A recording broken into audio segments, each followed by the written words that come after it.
This is my Dragon Gate USA Freedom Fight pay-per-view review. The pay-per-view aired last night for the first time on pay-per-view. Like I said, this was another good pay-per-view outing from Dragon Gate USA. Now, this was the weaker of the three pay-per-views, just like everyone's been saying. This was the weaker of the three, but still another good pay-per-view outing from Dragon Gate USA. You saw a great tag team match with Doi and Yoshino teaming up to take on Dragon Kid and Shingo. That was a very good match. You saw Davey Richards and Yamato as well. Them two matches right there were definitely well worth the price of the pay-per-view. And still the other things on the pay-per-view was pretty good as well. Now, the tournament of the show could have been probably booked a little better. Now, this pay-per-view was all centered around crowning the first ever Dragon Gate USA Freedom Gate champion. And all the matches on this pay-per-view, other than the Doi and Yoshino versus Dragon Kid and Shingo match, other than that match, everything was qualifying matches. Then the four-way main event elimination match for the Dragon Gate USA Open the Freedom Gate champion. First matchup was the first of the qualifying matches. This was Nick Jackson versus Matt Jackson versus Gran Akuma versus Johnny Gargano versus Lince Dorado versus Hollowicked in a six-way match. For the first spot as far as the qualifying match later on the evening, the four-way elimination match for the Dragon Gate USA Open the Freedom Gate champion. And this was a good way to start the pay-per-view off with a good kind of X Division based style match. A lot of good back and forth action. Really enjoyed it. Good stuff from Lince Dorado and Hollowicked as well. Gran Akuma did some decent stuff in here as well, and Nick and Matt Jackson, both members of the Young Bucks, both of them did very good as well, like you'd expect. And even the unknown person I've never seen before, Johnny Gargano, who actually did even pretty decent in this match, but out of the six, he was the worst of the six, but that's not really saying anything too bad about him because you did have the Young Bucks in there, you did have Gran Akuma, Lince Dorado, and Hollowicked as well involved in this match, but a lot of good back and forth action, good fast-paced opener, really good way to start the pay-per-view off with. These types of matches are the types of matches that pay-per-views should start off with. And Gran Akuma wins this match after pinning Johnny Gargano in a 3 1/4 star match. Very good opener, really good way to start the pay-per-view. Then the next matchup was BB Hulk versus Brian Kendricks. Now this match, I was looking for this match to be a little better than what it was. It was kind of disappointing, the quality of this match. Now, Brian Kendricks, I don't know what he's done as far as why he's not as performing in the ring as good as he used to. He's kind of lost a little step. Maybe that's because he's so used to the WWE style, and that's kind of hurt his wrestling quality, and he's still kind of rusty in the ring as far as what he does on the indie circuit. And the other thing that's probably hurting as well is at the same time he's got this heel persona, which I don't have any problem with this heel persona that he's using. He was kind of using this heel persona last couple of months when he was with WWE as well. I like the heel persona, but I think the type of heel persona that he's going for kind of overall hurts his in-ring wrestling skills as at the same time, because it kind of hurts the quality of what he does in the ring, because he's kind of doing a lot more mat-based stuff, which I'm like mat-based wrestling. I like, a lot of good technical-based wrestling, but I don't think it really is working for him. And BB Hulk wins this match, goes over. He's the second person to qualify for the four-way later on in the evening to crown the first Dragon Gate USA champion. And this match, I would say 2 stars. It was at least watchable. It wasn't a terrible match, but at best it was, a watchable average match. Was expecting a whole lot more from those two within the match. BB Hulk even didn't pull out a good match out of him that I thought he could have. Then the next matchup was CIMA versus Mike Quackenbush versus Super Crazy versus Jorge Rivera. Now, this match right here should have been just CIMA versus Mike Quackenbush, because if it was like that, you would have saw a very, very good match between those two. Super Crazy and Jorge Rivera being involved in this match did hurt the quality of the match. I thought in Super Crazy, he was over with the crowd in this match. This event did take place at the old ECW arena, so you did expect him to pretty much get a loud pop. He probably was the most over of the night as far as getting the loudest pop from the fans. And Jorge Rivera, I will admit, for his age, he actually did pretty decent in this match, but he just needs to hang it up. He's another wrestler just still trying to go. Jorge Rivera should just hang it up, but for his age, he did pretty decent in this match. But like I said, would have been a much better match if it was CIMA versus Mike Quackenbush. CIMA picks up the victory, being the third person to qualify for the Dragon Gate four-way later on in the evening, crowned the first champion of Dragon Gate USA. He pins Jorge Rivera, and just like the Brian Kendricks and BB Hulk match, 2-star match. Neither one of those matches were terrible, but at best I would say they were kind of watchable, at least average matches at best. Then the next matchup was the last of the 4 qualifying matches. Already you got Gran Akuma qualified, BB Hulk, and CIMA. This match was Davey Richards versus Yamato.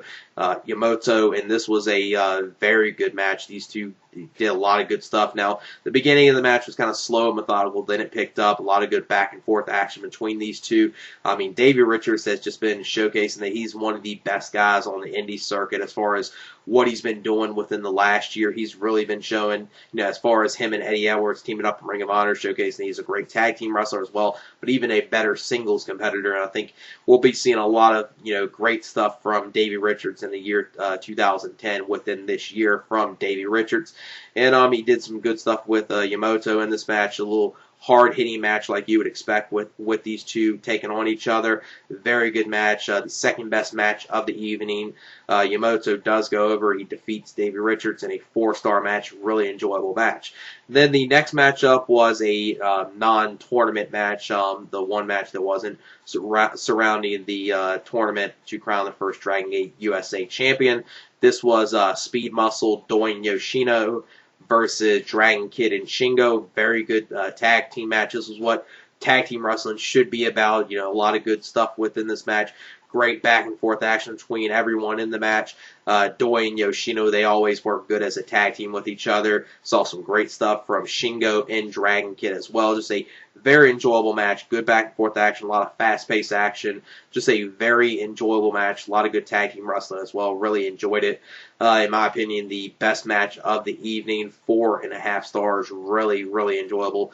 Doi and Yoshino pick up the victory after Doi makes Doi, I think it was Doi or Yoshino that had Dragon Kid give up out of submission hold in a 4.5-star match. Really enjoyable, like I said, match of the night. Then the main event was the 4-way elimination match to crown the first Dragon Gate USA Open the Freedom Gate champion. This was Gran Akuma versus BB Hulk versus CIMA versus Yamato. And this was a good match. I would say it was, for a main event of the pay-per-view, it could have been better, but you still saw some good action in here.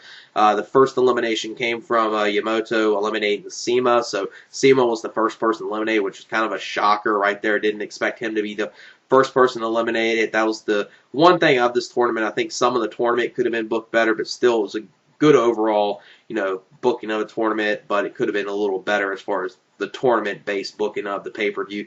Then the next match, the next elimination was BB Hulk eliminating Gran Akuma, so it ended up being BB Hulk and Yamato being the final two taking on each other in the final two in the match.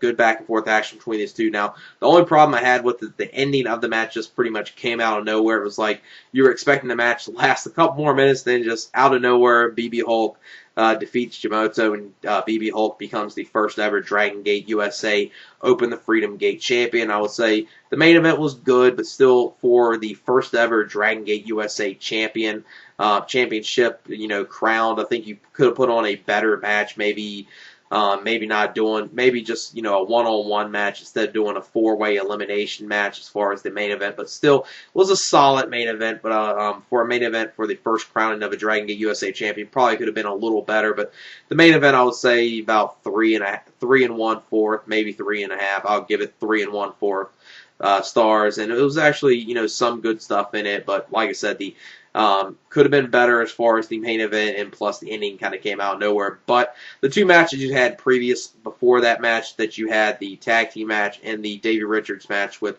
Yamato, those two matches right there just, sealed this pay-per-view and really helped the quality of this pay-per-view. And the opener was very good as well. And really, there was nothing bad on this pay-per-view. I mean, even though I said the, BB Hulk and Brian Kendrick's match was a little disappointing, and the 4-way that involved Jorge Rivera, Super Crazy, CIMA, and Mike Quackenbush, sure, that could have been better if it was CIMA versus Mike Quackenbush, but both those matches were at least watchable, and there were nothing terrible. So overall, I would give this pay-per-view an 8 out of 10. Definitely worth going out your way to check out, mainly for the tag match and the Davey Richards match. Those two matches are just well worth it alone right there. I think those two matches are worth the price of the pay-per-view. And like I said, this pay-per-view, out of 3 Dragon Gate USA pay-per-views, this was the weaker of the 3, but still another good pay-per-view outing from Dragon Gate USA. Just some of the stuff within the tournament probably could have been booked a little better. I mean, Gran Akuma being involved in the main event, that was kind of questionable. You could have had someone better involved in there. Maybe had Hollowicked be the person that won the 6-way match at the opener, or had someone else other than Gran Akuma being in the main event.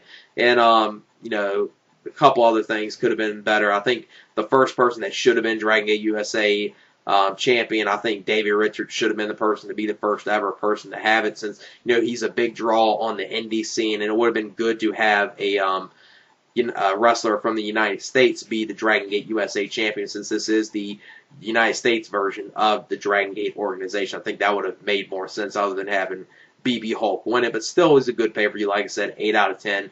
Definitely worth going out your way to check out. And yeah, that's it for my Dragon Gate USA Freedom Fight pay-per-view review. Peace.